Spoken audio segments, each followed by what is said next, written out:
Dumas beach પર વાહનો લઈ જવા પર સખત પ્રતિબંધ હોવા છતાં પણ કેટલાક યુવકોનો શોખ તેમની મુશ્કેલીનું કારણ બની રહ્યો છે. તાજેતરમાં જ એક મોંઘી મર્સિડીઝ કાર દરિયાની રેતીમાં ફસાઈ ગઈ હતી અને લગભગ 60% જેટલી કાર દરિયાના પાણીમાં ડૂબી ગઈ.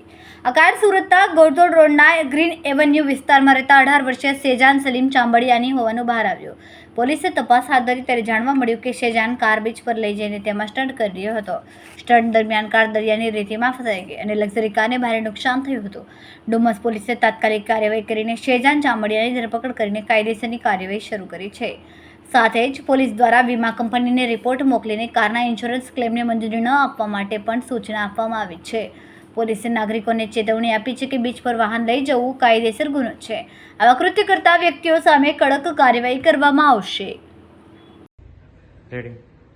આજ રોજ તારીખ 28 ઓક્ટોબર 2025ના રોજ અત્રેના ડુમસ પોલીસ સ્ટેશન કે જે એમ ડિવિઝન અને ઝોન 7ના વિસ્તારમાં આવેલ છે, ત્યાં સવારના લગભગ 8 વાગ્યાના સુમારે પોલીસ સ્ટેશન ખાતે બાતમી મળેલ હતી કે ડુમસ બીચ ખાતે કોઈ વ્યક્તિએ પોતાની મર્સિડીઝ ગાડી CT220 કે જેનો રજિસ્ટ્રેશન નંબર GJ05JH5155 છે તે દરિયાના પાણીમાં ફસાવી દીધેલ છે, બીચ ખાતે ફસાવી દીધેલ છે.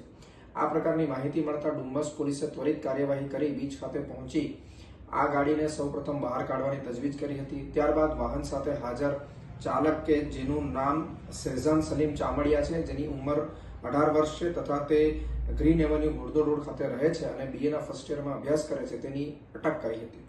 વધુમાં આ વ્યક્તિની વિરુદ્ધ BNSની કલમ 281 તથા MV એક્ટની કલમ 184-177 કે જે બેજવાબદારી તથા ગફલતભરી રીતે વાહન હંકારી અન્યના તથા પોતાનો જીવ જોખમમાં નાખવા અંગેની કલમ છે, તે હેઠળ ગુનો દાખલ કરવામાં આવેલ હતો.